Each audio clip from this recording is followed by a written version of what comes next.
Good afternoon everyone, সবাই কেমন আছো? আশা করি ভালো আছো। দেখো, আজকে আমি একটা ডিম ভাপার রেসিপি নিয়ে চলে এসেছি। প্রথমে আমি ডিমগুলোকে সেদ্ধ করে নিয়েছি। সেদ্ধ করার পর আমি সুতো দিয়ে ডিমগুলোকে কেটে নিয়েছি। তোমরা ছুরি দিয়েও কাটতে পারো, কিন্তু কাটলে ডিমের কুসুমগুলো ভেঙে যেতে পারে। তারপরে নুন আর গোলমরিচের গুঁড়ো দিয়ে আমি ডিমগুলোকে মেখে নিয়েছি।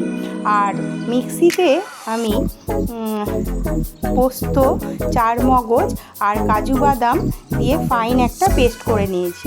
আর কড়াইতে সাদা তেল আর বাটার দিয়ে দিলাম। দেওয়ার পরে আমি ডিমগুলোকে ভালো করে ভেজে তুলে নেব। ডিম ভাজা হয়ে গেলে আমি কড়াইতে গরম মশলা ফোড়ন দেব।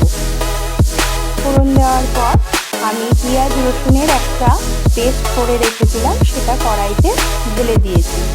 ভালো করে নাড়াচাড়া করে আমি যে ভালো করে একটা পেস্ট করে রেখেছিলাম কাজু বাদাম পোস্ত, সেটা আমি কড়াইতে ঢেলে দিলাম।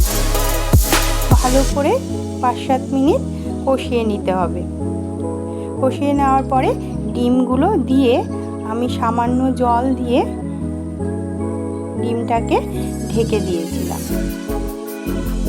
এই হচ্ছে ডিম ভাপার আমার ফাইনাল লুক।